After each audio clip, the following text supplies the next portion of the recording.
Welcome to the Deep Dive, the analysis you need when you're on the path to financial independence, retire early or, fiery, and you start to realize that the journey itself, well, it might be more exhausting than the destination.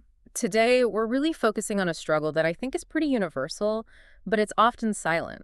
It's something that plagues the most dedicated people on this path, often the highest earners. We're calling it the pre-fire panic. That's the feeling, right? You're that young professional, maybe an engineer, consultant, a big law attorney, and you are doing everything by the book. Everything. You're saving 50, 60, maybe even 70% of a massive income. You're stacking assets with what people call gazelle intensity. But internally, there's this profound, almost physical panic setting in. It's that sense that your entire life, and specifically your 20s and 30s, is just whizzing past your eyes while you're sitting there waiting for this finish line that could be a decade away.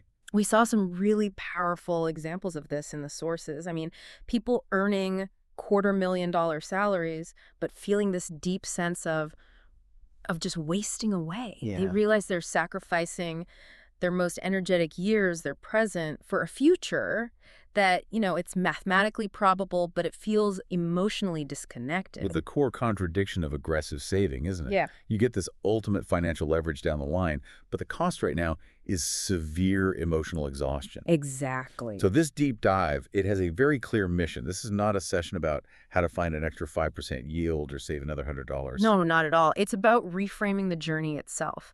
We've pulled together sources from all of our academic research on fire motivation, cognitive reframing techniques, all the way to real-world reports on things like barista and coast fire. And some critical analysis of spending psychology, too. Right.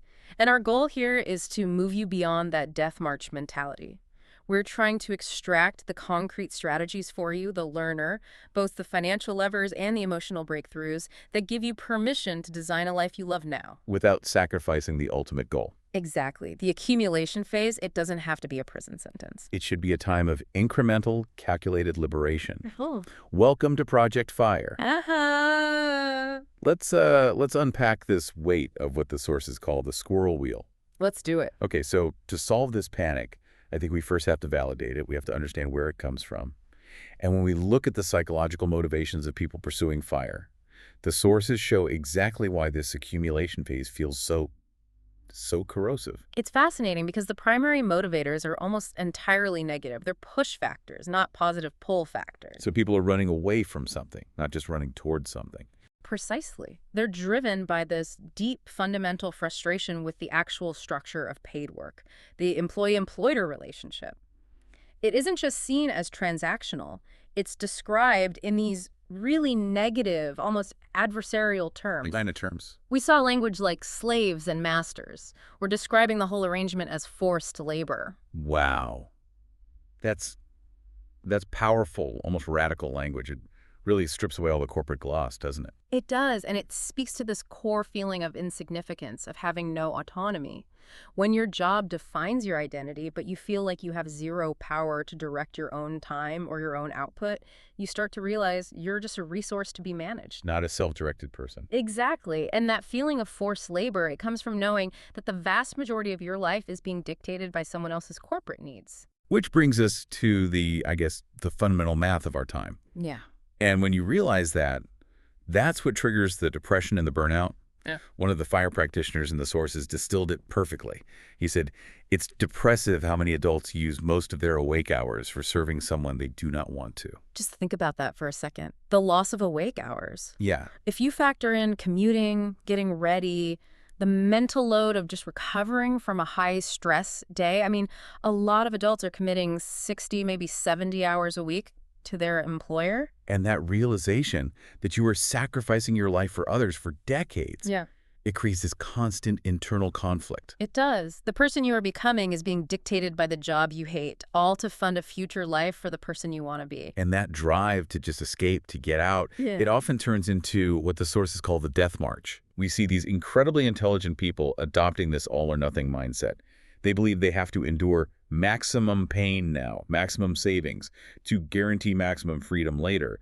The whole 10 or 15-year runway is treated like a forced hibernation. And that is the psychological mistake. It's the all-or-nothing trap. It's viewing financial freedom as this binary state.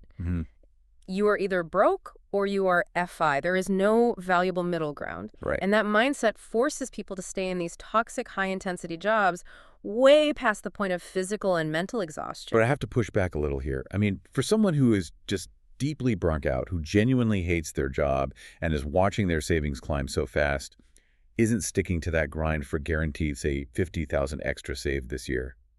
Isn't that the most rational, fear-based response? That's a crucial question. How do you de-risk the alternative, which is slowing down? It's a great question because it gets right to the scarcity mindset that's driving the fear. See, the problem with the death march isn't the savings rate itself, it's the belief that slowing down equals failure. I see. But the sources show that this intense, sustained push, what one person called the death march, is actually what leads to catastrophic failure, not success. The emotional and physical toll is immense. We're talking documented cases of severe anxiety, panic attacks, full-blown professional burnout. It's the point of diminishing returns. We saw anecdotes from early retirees who explicitly regretted taking that approach. They did. They urged other people to go more slowly, to use all of their vacation time, and this is the heartbreaking part, to say yes to those once-in-a-lifetime experiences they skipped. They sacrificed real, irrecoverable experiential spending for an aggressive savings goal. They sacrificed what we call psychosocial capital. If you destroy your health, if you neglect your relationships, if you don't cultivate any hobbies during the accumulation phase, you are depleting these essential non-financial resources. So when you finally hit FI, you might be too depleted, too isolated, or even too sick to enjoy the reward. Which is the definition of a failed plan, regardless of the size of your portfolio. So the core pivot we need to make here is internalizing that the solution is found in the now, that financial freedom isn't a switch you flip. It's incremental. The goal is to use the freedom you gain along the way to live happier, healthier, more balanced lives now without abandoning the ultimate goal. You're shifting from running away from a toxic life to actively building a fulfilling life that you just transition into. And the emotional resilience you gain from that kind of reframing it's probably more valuable than the next 10% on your savings rate. It really is. And moving from the misery of the death march to the reality of this incremental liberation, it requires a very specific psychological tool, cognitive reframing. Okay, so this isn't just motivational talk. No, this is a clinical technique. It's necessary to address that pre-fire emotional distress and anxiety. Define that for us clearly then. In a high-stress fire context, what does cognitive reframing actually involve? So cognitive reframing is rooted in the principles of cognitive behavioral therapy, or CBT. It's the process of shifting your mindset to look at a challenging situation from a completely different perspective. Okay. By doing that, you change the meaning and the emotional impact of the struggle. The situation itself, the long hours, the demanding boss, that doesn't change, but your interpretation of it does. So that's the changing the camera lens idea you mentioned. Yeah. If I see my high-paying job only through the lens of forced labor, I just feel despair and resentment. Right. But if I change that lens to, say, a temporary, highly efficient wealth-building machine designed to buy me options, well, my emotional state and my daily actions would shift completely. Precisely. The goal is to interrupt those automatic negative thought patterns. You turn what feels like an insurmountable negative into an opportunity for change, for growth. You have to remind yourself that your initial catastrophic conclusion that suffering is mandatory is only one possible explanation. And it's often a distorted one. It is. And this is so essential for building resilience against chronic stress. And I can see how the high-pressure accumulation phase is just a perfect breeding ground for these kinds of cognitive distortions. You internalize these negative beliefs about your performance or your timeline without ever really checking the evidence. Absolutely. We identified 3 major words that are commonly cited by high-achieving fire practitioners who are going through burnout. Okay, let's start with the one that underpins that whole all-or-nothing trap. That would be all-or-nothing thinking, sometimes called dichotomous thinking. This is where you see the entire journey as only broke or FI. There's absolutely no middle ground. So if you spend, say, $50 on a nice dinner, You see the entire month's saving as a failure. Right. This binary view, it prevents people from celebrating or even recognizing the huge progress they've made, like paying off student loans or building a solid emergency fund or hitting their first 6 figures. okay, what's the second distortion? This sounds like the one that fuels all the anxiety about ever slowing down. That's catastrophizing. This is the tendency to always anticipate the worst possible outcome if you deviate even slightly from the plan. For example, if I take a 3-month sabbatical to recover, the The market will crash, I'll lose momentum, I'll never hit my number, and I'll be stuck in this job forever. It's an irrational projection of failure. Driven by that deeply held scarcity mindset, yes. And the final one, should statements. That sounds like the voice of dogma, of external pressure. It's the internal critic, and it's driven by external comparison. Should statements mean you're constantly feeling like you failed to live up to these unspoken expectations of what you should be doing or saving? Like I should have a 70% savings rate, or I should be working every waking hour. Exactly. And this kind of self-talk, it's often driven by the gazelle intensity dogma you see in some online communities, and it's highly damaging. It sets these impossible, unsustainable standards. So if you, the learner, recognize these patterns in yourself, what are the concrete, actionable techniques we can pull from the sources to actually practice reframing? Okay, the first is questioning negative thoughts. You have to treat your negative thought like a hypothesis, not a fact. Ask yourself, is there any evidence this thought is 100% true? Or is there another way to look at this? Right. Is there a third way? Or even better, what positive thing could come from the consequence I'm dreading? So for instance, if the fear is, if I quit this toxic job, I will fail, the reframe might be something like, if I quit this toxic job, I create space to find a healthier role, and my emergency fund is what makes that possible. Exactly. The second technique is to validate emotions before examination. First, acknowledge the stress. You can say to yourself, I know I am anxious about the timeline and I feel depleted. But you don't stop there. You don't stop there. You immediately shift to examining the thoughts that created that anxiety. Feeling the emotion allows you to process it, not suppress it, which ultimately helps you shift the thought pattern that's driving it. And what about the simplest, most effective tool for improving that self-talk? That would be to show compassion using the friend test. The friend test. Yeah. When you hear that hypercritical inner voice telling you you've failed because you spent money on a necessary mental break, ask yourself, what would you tell a friend who is trapped in your exact situation? You'd probably tell them to take the time off, to be kind to themselves, that one splurge doesn't derail a decade of hard work. Of course you would. The goal is to replace that ruthless self-criticism with healthy, self-compassionate self-talk. It's fascinating because this mental work, the ability to look at complexity and question your own assumptions, it's really an intellectual challenge, not just emotional fluff. And if we connect this to the bigger picture of financial planning, this mental flexibility is what helps you build the resilience and adaptability that financial life planners see as absolutely critical for long-term success. Your ability to question a failing path, to change direction, to adapt to market shocks.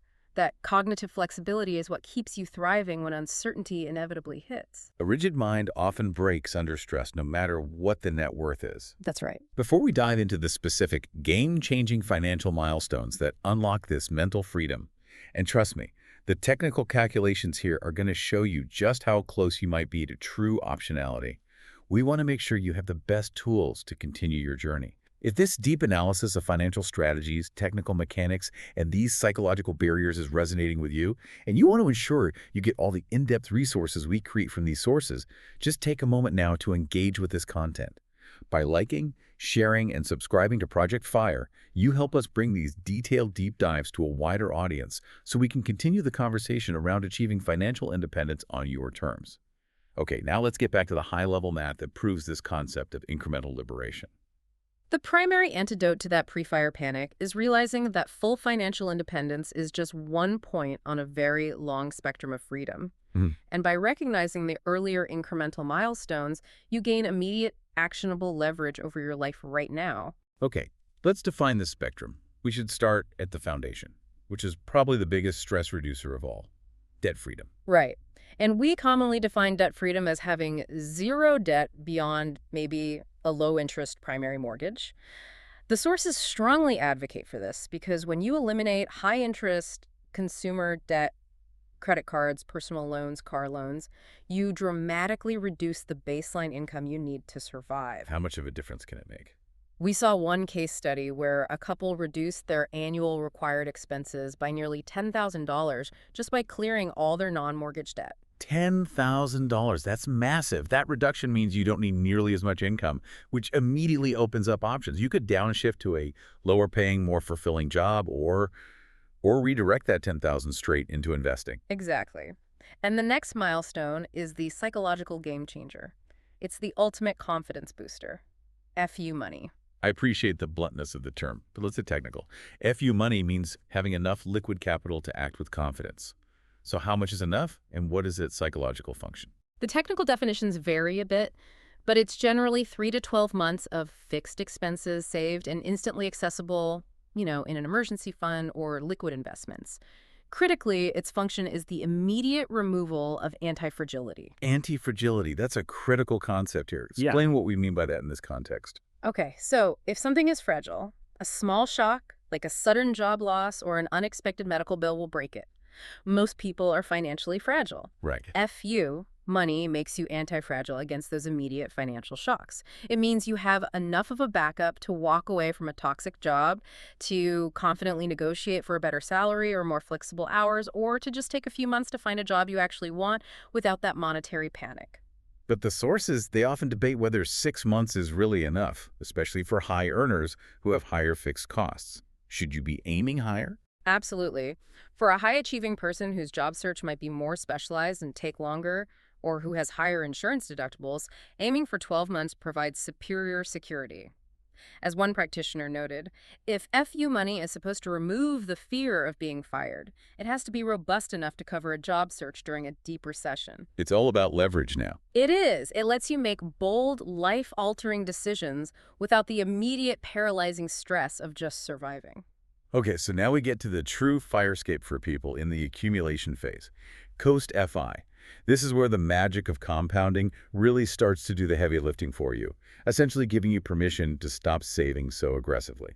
Coastify is the point where you have enough money invested that even if you never contributed another penny, your money would compound on its own to reach your full FI goal by age, say, 60 or 65. We have to see the math on this in detail.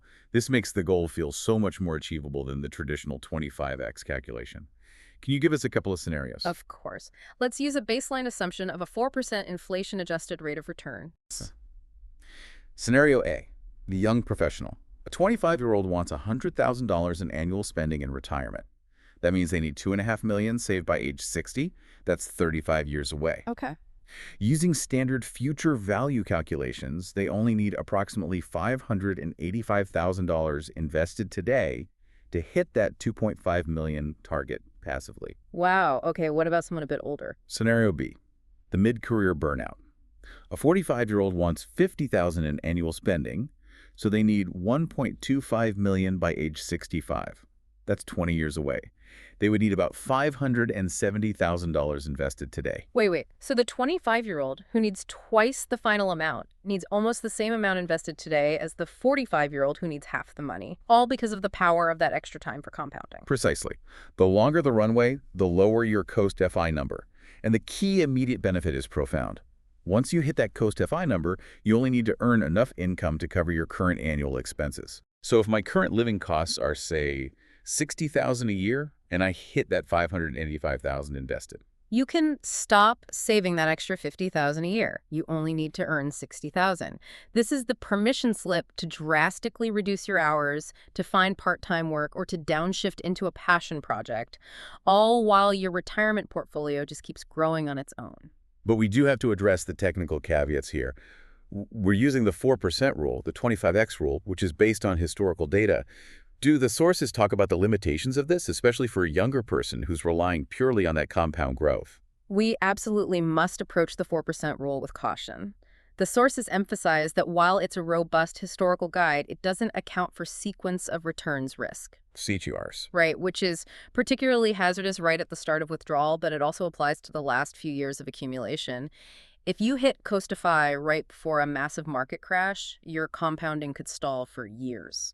So for you, the knowledgeable listener, this means you should probably continue aggressive accumulation for a bit, past that theoretical Coast FI number. To build a protective buffer against that early volatility. I know. Exactly. And that leads us perfectly into the practical bridge strategy, Barista Fire, which addresses two major issues: the need for some current income and, crucially, access to affordable healthcare.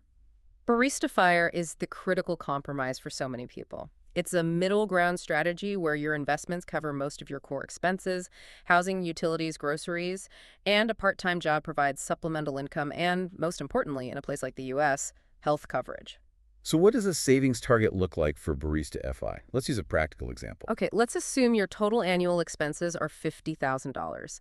If you can get a part-time job that pays $20,000 a year and provides excellent benefits, you only need your investment portfolio to cover the remaining $30,000. And applying the 25x rule to 30,000 means your savings target is only $750,000. Yeah, exactly. Which is significantly lower than the 1.25 or 2.5 million for full FI. That shift from a $2.5 million target to a $750,000 target just changes the entire mental timeline. The trade-off is clear. You reach the goal much faster, you get your time back now, but it does still involve paid work. But the work is now by choice. The part-time roles cited in the sources at places like Starbucks or Costco or local universities are chosen specifically because they offer scheduling flexibility and health benefits. They remove two massive points of anxiety.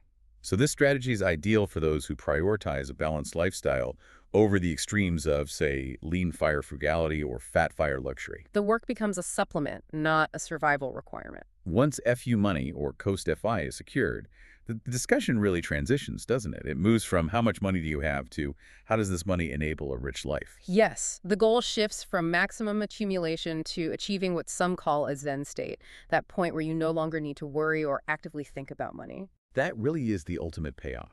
It's the mental quiet that lets you focus your energy somewhere else. Removing that monetary distress, it grants these profound, immediate freedoms. It gives you the freedom to pursue non-monetary goals, like starting a risky business or dedicated volunteering, without the paralyzing stress of needing it to be profitable right away. Your backup money allows for true trial and error. The whole attitude shifts. Money transitions from a source of restriction to an enabler of genuine opportunity. But this shift, it requires a different relationship with consumption. The sources talk about an anti-consumption mindset, but not one of, like, deprivation. It's more about rigorous prioritization. Absolutely. The FIRE journey forces you to distinguish between needs, wants, and socially constructed status symbols. One practitioner noted that cutting expenses for 6 years in a row wasn't seen as painful saving. Right. It was seen as prioritizing what I want in life. They consciously used money only for things that brought genuine, measurable joy or utility and just rejected the rest. They stop chasing branded goods and outside status symbols, and they focus instead on internal value. Yes. They intentionally consume less of the unnecessary stuff and resist the expectations of consumer society. The focus is on quality, on longevity, on features, rather than the external validation that status symbols are supposed to provide. This brings us to what I think is the most actionable strategy for the high-achieving, burnt-out listener. Using extra money, not just for traditional index fund investing, but for strategic spending. Specifically, buying back your time. Yes. And this is where high owners often make a crucial mistake. Lifestyle inflation. They let every raise get absorbed into a more expensive, status-driven life, a bigger car, a bigger mortgage. Rich people, on the other hand, tend to keep their lifestyle costs stable and just invest the difference. So strategic spending is the tool we can use to enhance our quality of life today by buying back time and investing in ourselves. Right. And how do we operationalize that? How do we calculate the ROI on our time? Okay, so you have to calculate your effective hourly earning potential at your highest productive rate. Once you have that number, you outsource any activity that costs less than that rate per hour to complete. This frees up your time for higher value activities, which are defined not just as, skill development or a side hustle, but also essential recovery time for your mental and physical health. Let's break down a high-income example. Say you earn $150,000 a year, working 50 hours a week. That's roughly $60 an hour. Okay, so if a high-quality meal prep service costs $250 a week, but saves you 8 hours of grocery shopping, cooking, and cleaning, you're essentially paying about $31 an hour to free up that time. And that 8 hours is now available for those higher value activities. You're making an immediate trade that enhances your quality of life. Right. And similarly, outsourcing childcare, using a virtual assistant for admin tasks, hiring a house cleaner. These are all examples where reclaiming your time often yields a higher emotional and strategic return than just saving the money. So the ultimate strategic investment, then, is investing in your own earning capacity, isn't it? It absolutely is. The sources note that traditional investors can get obsessed with passive market returns. But in the accumulation phase, a strategic investment in new high-leverage skills, especially for someone already in a six-figure bracket, can yield returns that are far higher. And what kind of high leverage skills are we talking about for this audience? I mean, generic digital marketing probably won't cut it. No, we're looking at advanced skills that multiply your impact. Think domain-specific AI integration understanding, how to deploy specialized AI tools to automate complex tasks in finance or engineering, or advanced negotiation, or fractional C-suite consulting skills. Right. One source gave an example of a $5,000 investment in specialized coaching and project management certifications. It led to an immediate $25,000 annual raise. That's a 400% return in the first year. A 400% return is simply unattainable in the market. Your capacity to earn is your greatest asset in this phase. And unlike stocks or real estate, skills can't be taken away from you. They compound over time as you become more experienced, and that dramatically accelerates your path to FI. So we've established the tactical blueprint. Yeah. You reframe the mindset, you leverage the milestones. But we have to zoom out one last time and ask the crucial qualitative question. Why are we doing all this? What's the ultimate objective beyond the net worth number?